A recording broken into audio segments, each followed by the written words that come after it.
সবাইকে আমন্ত্রণ কুল স্পোর্টস 24-এ। শিরোনাম শুনছিলেন, আপনাদের সাথে আছি মামুন উর রশিদ। ভিগো ওয়্যার গার্ড প্রয়োজন মতো বাঁকানো যায়, অধিক চাপেও ভাঙে না। ভিগো। শুরুতে জেভিকো গুগল টিভি সৌজন্যে ভারত বাংলাদেশ সিরিজের খবর।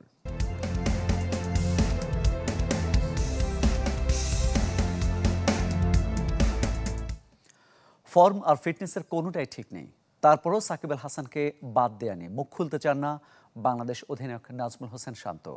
তার কাছে পরিশ্রম আর নিবেদনটাই গুরুত্বপূর্ণ। প্রথম টেস্টে ব্যর্থতার জন্য ব্যাটারদের পারফরমেন্সকে দায় দিচ্ছেন চেন্নাই থেকে আশফাক রুদ্রা রিপোর্ট। সাকিব একটু স্ট্রাগল করছে, এমন একটা প্লেয়ারকে টিমে কন্টিনিউ করাটা একটু ডিফিকাল্ট মনে হয় কিনা অ্যাজ আ ক্যাপ্টেন? ভাই অনেক কিন্তু ব্রেভ কোশ্চেন করছেন, মাশাআল্লাহ। 3 ডিপার্টমেন্টেই সংগ্রাম করছেন Shakib Al Hasan, batting, bowling, fielding.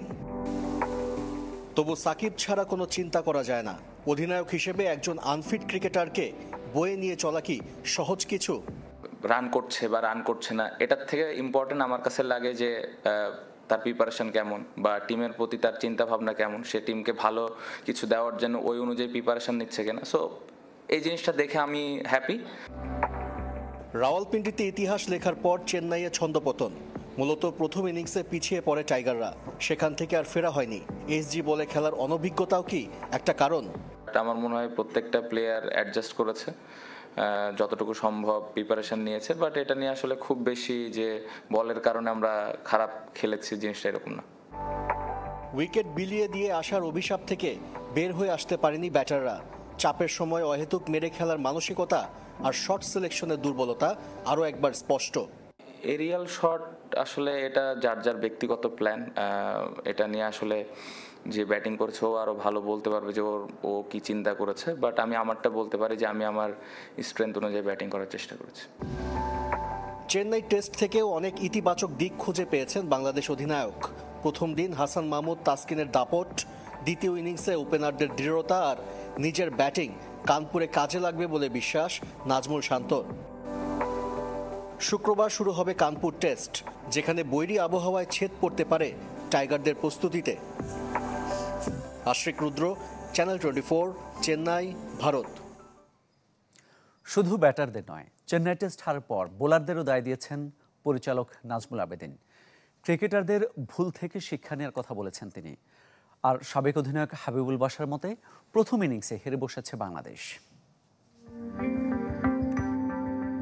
3.5 দিনও গড়ায়নি চেন্নাই টেস্ট।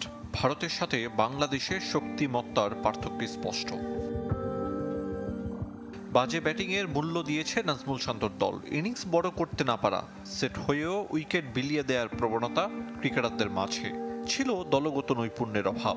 তাই তো ব্যাটারদের সাথে বোলারদেরও দায় দিয়েছেন পরিচালক নাজমুল আবেদিন। প্রথম দিনেই তৃতীয় সেশনে উইকেট পড়েনি, ঠিক আছে, কিন্তু যে পরিমাণ রান আমরা দিয়েছি সেটা আমাদেরকে অনেক বেশি পিছিয়ে দিয়েছে। অভিজ্ঞতা অর্জন করলে বলবো আমি এরকম দলের বিরুদ্ধে ওদের ঘরের মাটিতে খেলার। প্রথম ইনিংসে ভুলের পর কামব্যাক করতে ব্যর্থ টিম বাংলাদেশ। বুমরা, সিরাজদের বিপরীতে পিছিয়ে ছিল মানসিকভাবে। একাধিক ক্যাচ মিস টাইগারদের ঠেলে দিয়েছে ব্যাকফুটে। যদি প্রথম ইনিংসে আমরা 250+ রান করতে পারতাম অ্যাটলিস্ট, তাহলে আসলে খেলাটা মানে ভালো প্রতিদ্বন্দ্বিতা হতে পারতো। বাট প্রথম ইনিংসে ব্যাটিংটা আসলে আমরা ওইখান থেকে আসলে ম্যাচ থেকে ছিটকে গেছি। ব্যাটারদের ভুল শট নির্বাচনের কথাও বলেছেন সাবেক অধিনায়ক। প্রশ্ন তুলে সাকিব লিটনের দৃষ্টিকটু আউট। যে কোনো টেস্ট ম্যাচে ভালো করতে গেলে তো আপনার টপ 4, টপ 5 রান করতে হবে। সাকিব এবং লিটনের ব্যাটিং শটটা একটু আনএক্সপেক্টেড ছিল। আঙুলের ইনজুরি নিয়ে চেন্নাই টেস্ট খেলেছেন সাকিব আল হাসান, এমন গুঞ্জন নাজমুল আবেদিনের কাছে ভিত্তিহীন। Ariful Islam, channel 24, Dhaka. 304 food grade stainless স্টিলে তৈরি, যা নিশ্চিত করে জংবিহীন সিঙ্কের আজীবন নিশ্চয়তা। আরএফএল কিচেন সিঙ্ক, স্বাস্থ্যকর কিচেনের চিরস্থায়ী সমাধান। সন্ত্রাসী হামলা হলে কিভাবে বাঁচানো যাবে ক্রিকেটারদের, তারই মহড়া হয়েছে হোম অব ক্রিকেটে। দক্ষিণ আফ্রিকাকে স্বাগত জানানোর আগে সব ধরনের প্রস্তুতি নিরাপত্তা বাহিনীর।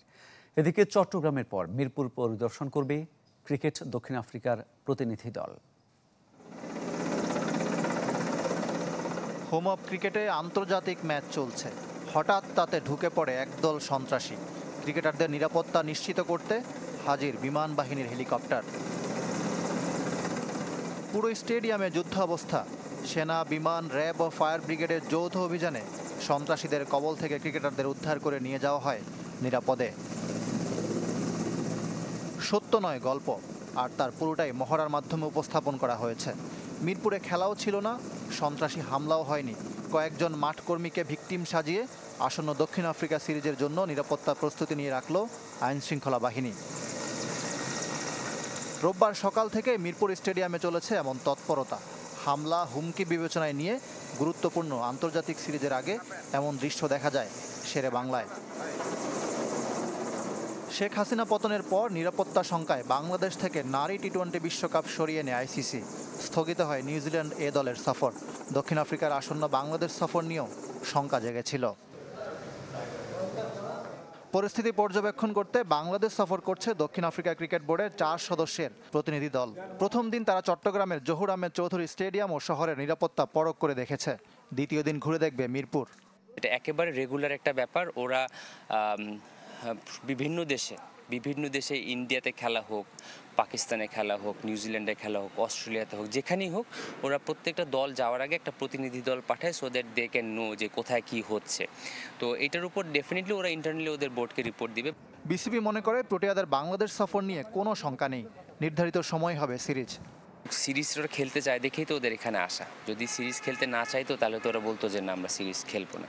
তারপরেও ওরা যেহেতু এসেছে, আমাদের দায়িত্ব হচ্ছে বাংলাদেশ ক্রিকেট বোর্ডে তাদের প্রত্যেকটা জিনিস খুঁটিয়ে খুঁটিয়ে দেখানো। আমরা খুবই পজিটিভ, এখানে আমরা কোনো সংশয় দেখছিই না। 2 টেস্ট খেলতে 16 অক্টোবর ঢাকায় আসার কথা দক্ষিণ আফ্রিকার। ইকরাম হোসাইন, চ্যানেল 24, ঢাকা। যুব এশিয়ান কাপ বাছাইয়ের খবর জানাবো। আজ বাংলাদেশের দ্বিতীয় ম্যাচ। গুয়ামের সঙ্গে দুপুর 3টায় মুখোমুখি হবে যুব দল।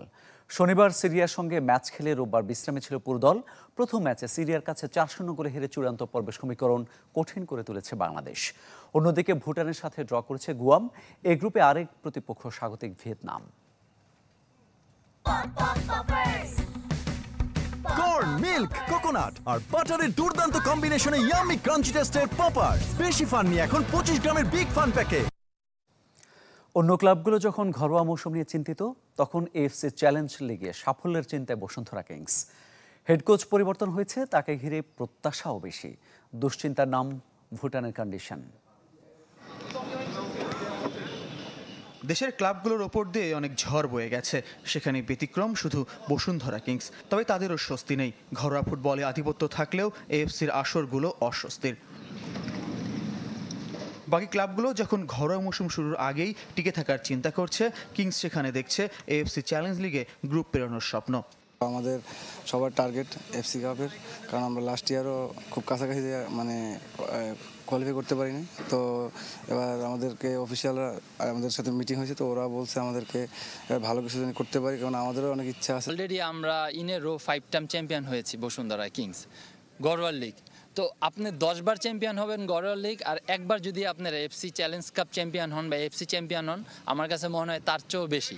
2024-25 মৌসুমেও কিংস তারকাবহুল। নতুন 2 বিদেশি এসেছেন, বাকি 3 ব্রাজিলিয়ান শিগগির ক্যাম্পে যোগ দেবেন। বড় পরিবর্তনটা কোচিং স্টাফে। নতুন রোমানিয়ান হেড কোচের কৌশলে বেশি মনোযোগী রাকিব তপুরা। নতুন যারা ফরেন কোচ আসছে তারা অনেক অ্যাক্টিভ এবং তারা অনেক এক্সপিরিয়েন্স, কারণ এই coach previous 2010 FC cup champion হয়েছে। ডেফিনেটলি তার একটা বড় ধরনের এক্সপিরিয়েন্স আছে। প্রতিটা কোচেরই এক একটা থিওরি থাকে, তো এরও আছে। এর পছন্দ করে যে অল অ্যাটাক এবং অল ডিফেন্স, এটা খুব পছন্দ করে। এএফসি চ্যালেঞ্জ লিগে গ্রুপ পর্বে খেলা ভুটানের থিম্পুতে। আছে কন্ডিশনের চ্যালেঞ্জ, সাথে টার্ফের ভেন্যু। আগেভাগে ভুটান জয়ের পরিকল্পনা বসুন্ধরা কিংসের। দেশেও অনুশীলন ভেন্যু পরিবর্তন হতে পারে। এই টার্ফে অনুশীলন এবং আবহাওয়ার সাথে খাপ খাওয়ার জন্য কয়েকদিন পূর্বে যাওয়ার জন্য ইতিমধ্যে ভুটান ফুটবল অ্যাসোসিয়েশনকে আমরা চিঠি দিয়েছি। আর পাশাপাশি আমরা এয়ারলাইন্সগুলোর সাথে কথা বলছি যেন আমাদের সুবিধা মতো সময় যেন আমরা যেতে পারি। ভুটান যাওয়ার আগে ঘরোয়া ফুটবলে 2টি ম্যাচ খেলার সম্ভাবনা আছে কিংসের। এএফসি মিশনে যা প্রস্তুতির সহায়ক। দেশের চ্যালেঞ্জ কাপ জিততে পারলে শিরোপা উৎসব করে শুরু হতে পারে এশিয়ান মিশন। ফয়জুল ইসলাম, চ্যানেল 24, ঢাকা। এই ছিল কুল স্পোর্টস 24 এখনকার আয়োজন। সাথে থাকার জন্য সবাইকে ধন্যবাদ।